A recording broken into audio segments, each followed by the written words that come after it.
మీ business ఏదైనా మీ ఊర్లో promotion చేయాలంటే అది సుమన్ టీవీతోనే సాధ్యం. ఇప్పుడే సంప్రదించండి. కాంగ్రెస్ ప్రభుత్వాన్ని అధికంగా నమ్మిరు. ఆ ప్రభుత్వం వస్తే ఇప్పుడు వచ్చేదానికన్నా ఇంకేవో అదనంగా వస్తుందని ఆశపడ్డారు. కానీ ఆ రోజు ఆశపడి ఈ రోజు గోసపడతా ఉంది. ఇవాళ ఈ ప్రభుత్వం అందాల రాసుల మీద ఉన్నంత ప్రేమ రైతుల మీద లేకపోయింది. రైతుల మీద చూయిస్తలేరు.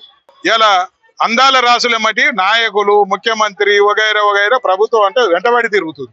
కానీ ఇక్కడ వడ్ల రాసుల మట్టి వడ్ల రాసుల కొరకు వడ్లను పండించిన రైతుల గురించి ఆలోచిస్తలేరు. అక్కడ పాకిస్తానీ మీద ఉగ్రవాదుల మీద మన సైనికులు యుద్ధం చేస్తా ఉన్నారు. ఇక్కడేమో రైతులు వడ్ల కుప్పల కాడ మా ధాన్యాన్ని కొనుగోలు చేయాలి, వెంటనే లిఫ్ట్ చేయాలి, లిఫ్ట్ చేసే ధాన్యానికి వెంటనే పేమెంట్ చేయాలని ఇక్కడ యుద్ధం చేస్తా ఉన్నారు. కానీ ఈ ప్రభుత్వానికి పట్టి లేదు. ఈ ప్రభుత్వానికి పట్టి ఉన్నది ఏంటంటే దోసుకోవడం, దాసుకోవడం.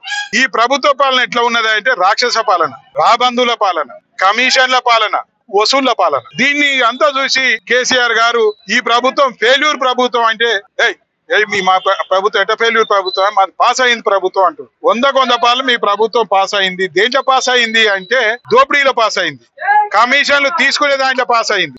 అదే విధంగా ఇక్కడ ఉన్న ప్రజాప్రతినిధులు ఎవరైతే ఉన్నారో ఆ ప్రజాప్రతినిధి ఆధ్వర్యంలో ప్రజలు చెప్తా ఉన్నారు కంపెనీల వెంబడి దగ్గర వసూలు చేసే దాంట్లో పాస్ అయ్యింది అంతే. కానీ అభివృద్ధి విషయంలో అభివృద్ధి చేయకపోవడంలో పాస్ అయ్యారు. ఇవాళ అబద్ధాలు చెప్పడంలో పాస్ అయ్యారు, ప్రజలను మోసం చేయడంలో పాస్ అయ్యారు, ఈ ప్రాంతాన్ని ఆగం చేయడంలో పాస్ అయ్యారు. ఇట్లా పాస్ అయ్యారు తప్ప మీరు ప్రజల కొరకు, ప్రజా సంక్షేమం కొరకు, ఈ ప్రాంత అభివృద్ధి కొరకు ఎన్నడూ కూడా పనిచేసి పాస్ కాలేదు. ముమ్మాటికి ఫెయిల్ అయ్యిర్రు. ప్రజలే చెప్తుర్రు ముమ్మాటికి ఫెయిల్ అయ్యిర్రు అనే దానికి మీ నాయకులు మీరే మీ ఆత్మ చెప్తా ఉంది. దానికి అర్థం ఏంది అంటే స్థానిక సంస్థల ఎన్నికలు పెట్టకపోవడమే. ఇవాళ స్థానిక సంస్థల ఎన్నికలు పెట్టే ధైర్యం ఉందా మీకు? పెట్టే ధైర్యం ఉందా అన్నట్టు అంటే అర్థం ఏంది? మేము ఏం చేయలేకపోయినాము, మా ప్రభుత్వం ఫెయిల్ అయ్యింది కాబట్టి ప్రజలలో పోవటానికి ముఖం లేదు, ఇది అందువల్ల ఈ స్థానిక సంస్థలు పెట్టలేకపోతాం. ఇవాళ చౌటుపల్లో కనీసం తాగడానికి నీళ్లు కూడా ఇవ్వలేకపోతా ఉన్నారు. ఒక ఆయన మాట్లాడింది అసెంబ్లీలో, ఇక్కడ పైలాన్ పెట్టిరు కానీ పైలాన్ ఉన్న ఊర్లోనే తాగడానికి నీళ్ళు లేవని మాట్లాడి సిగ్గుండాలే మాట్లాడతాను. పైలాన్ పెట్టిన సందర్భంలో ఈ ప్రతి ఇంటికి తాగునీళ్ళు ఇచ్చిన ఘనత మాది. పైలాన్ ఇక్కడ ఏర్పాటు చేసుకొని అక్కడ నీళ్లను శుద్ధి చేసుకొని ఆ ప్రతి చుక్కను ప్రతి ఇంటికి నల్ల ద్వారా ఇచ్చిన ఘనత కేసీఆర్ ప్రభుత్వాన్ని, అది మాది. కానీ పైలాన్ దగ్గర నీళ్ళు లేవంటే నువ్వు ఫెయిల్ అయినావు. ఎందుకు నీళ్ళు వస్తలేవు? అప్పుడు ఇన్ఫ్రాస్ట్రక్చర్ అప్పటిదే, అధికారులు వాళ్ళే, ఓరే ట్యాంక్స్ అవే. అప్పుడు మేము నీళ్ళు ఇయ్యంగా నువ్వు ఎందుకు ఇవ్వలేకపోతా ఉన్నావు? అప్పుడు మున్సిపాలిటీ వరకు మేము ప్రత్యేకంగా అమృత్ పథకం కింద 22 కోట్ల రూపాయల నిధులు శాంక్షన్ చేసినావు. కానీ నువ్వు కొత్త నిధులు ఏం చేయలేదు. ఆ నిధులకే కొబ్బరికాయ కొట్టినావు. కొబ్బరికాయ కొట్టి సుమారు సంవత్సరానికి ఎక్కువ అవుతుంది. కానీ ఆ పనులు ఎందుకు చేయిస్తలేవు? ఆ పనులు చేయిస్తే నీళ్ళు ఇచ్చే అవకాశం ఉండే కదా. దాని మీద ఏ రోజన్నా ఆలోచించినవా? ఏం ఆలోచించలేదు. ఎంతసేపు నీ ఆలోచన అంతా మంత్రి పదవి మీద ఉన్న సోయి ఈ సమస్యల మీద ఉంటే ఈ ప్రాంతం అభివృద్ధి జరిగేది.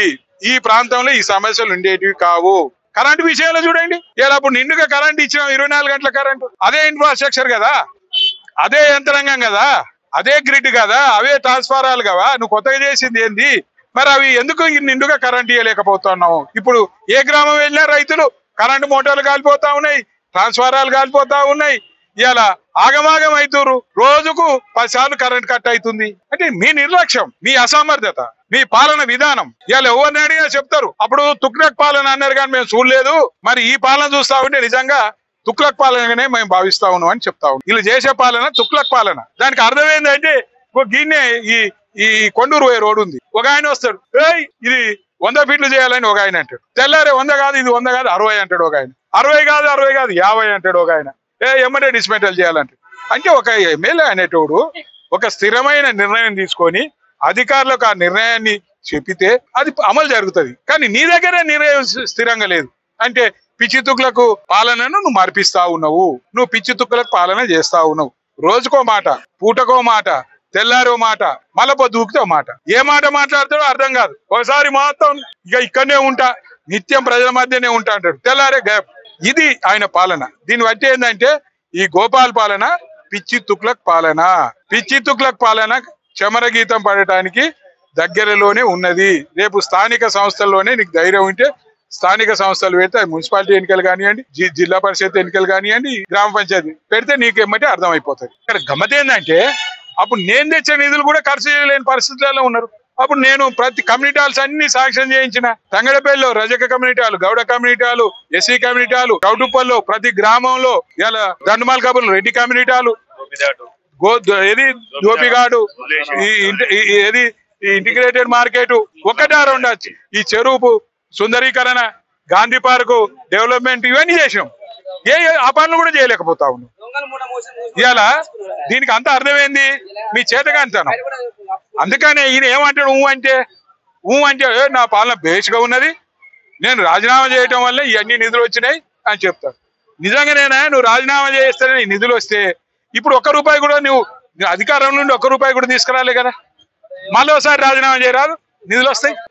అప్పుడు రాజీనామా చేస్తే నిధులు వస్తే ఇప్పుడు అధికారం నుండి ఒక్కటి కూడా తేలేదు కదా, ఇప్పుడు రాజీనామా చేయి మళ్ళీ వస్తాయి నిధులు.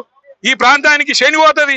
ఈ ప్రాంతానికి నీ రూపంలో ఒక దరిద్రాన్ని తీసుకొచ్చినారు. అందరు అంటారు ఓ దరిద్రం తెచ్చుకున్నావు సార్, ఆగమైపోయినావు అని చెప్తా ఉన్నావు. నువ్వు రాజీనామా చేస్తే దరిద్రం అనే పోతుంది, మళ్ళా నిధులు వస్తాయి కదా. అందువల్ల మేము మీ ద్వారా ఒకటే డిమాండ్ చేస్తా ఉన్నాం, ఈ ప్రాంతంలో ఉన్న సమస్యలను వెంటనే పరిష్కారం చేయాలని. రైతు సమస్యలు కానివ్వండి, కరెంటు సమస్య కానివ్వండి, నీళ్ళ సమస్య కానివ్వండి, రోడ్ల సమస్య కానీ, ఇవాళ ఈ డ్రైనేజ్ నిర్మాణం చూస్తే గందరగోళంగా ఉంది, నాణ్యత లోపం ఉన్నది. మీరంగా ఏదన్నా 4 కిలోల వెహికల్ పోతే ఇరిగిపోతా ఉంది. దీనికి అంత అర్థమైంది, కమిషన్లు ముట్టినాయి, ఈ నాణ్యత లేకుండా పోయినాయి. కనీసం రైతు ఈ షాప్ యజమానులు ఎంత బాధపడతా ఉన్నారు, దుమ్ము బుక్తురండి వాళ్ళు. వాళ్ళ పాపం తగులుతుంది నీకు, వాళ్ళకు మొత్తం హాస్పిటల్లో పాలవుతా ఉన్నారు. ఇవాళ ఇక్కడికి వెళ్ళి వెహికల్ పోవాలంటే వెహికల్ దాంట్లో వాడి రాత్రి రోజుల తరబడి అక్కడ నేను నిలిచిపోతా ఉన్నాయి. ఇవన్నీ ఆలోచించాలి. అందువల్ల ఏదేమైనా కానీ మా ప్రతిపక్ష పార్టీగా మేము ఎప్పుడు ప్రజల పక్షాన్నే ఉంటాము. ప్రజల కొరకే మా గొంతు ఉంటది. గొంతును మీరు ముయ్యాలి అని చూస్తే మీతోటి అయ్యే పని కాదు. ఇవాళ ఏం చేస్తా ఉన్నారు, పోలీసులను అడ్డం పెట్టుకొని పోలీసులను ఒక సొంత జీతకాల లెక్క చూసుకుంటూ వాళ్ళ ద్వారా మీరు అరెస్టులు చేయిస్తా ఉన్నారు, రిమాండ్లకు పంపుతా ఉన్నారు. ఇవాళ మేమేం పనితనంతో ముందు పోతే మీరు పగతనంతో ముందు పోతా ఉన్నారు. ఇలా రైతుల సమస్య గురించి ఆలోచించడానికి ఎందుకు పగతనం ఎందుకయ్యా? నువ్వు అందరికి ఎమ్మెల్యేవే. ఇలా మేము జీతం ఇస్తా ఉన్నాం, నీకు 2.5 లక్షల జీతం ఇస్తా ఉన్నాం. దాంట్లో మాది కూడా ప్రతి ఒక్కరితో పైసా ఉంటుంది. జీతం ఇచ్చినందుకన్నా పని చేయి, ఆలోచించు. ఇలా నువ్వేదో అరెస్ట్లతోటి ఏదో చేస్తా అంటే అరచేతిని అడ్డు పెట్టి సూర్యకాంతిని ఎట్లా ఆపలేరో నీ అరెస్ట్లతోటి మా గొంతును ఆపలేరు.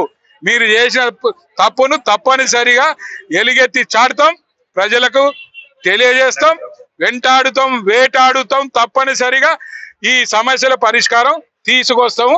అది మా బాధ్యత, మా ప్రతిపక్ష పార్టీ బాధ్యతాయుతంగా మేము ముందుకెళ్తాం.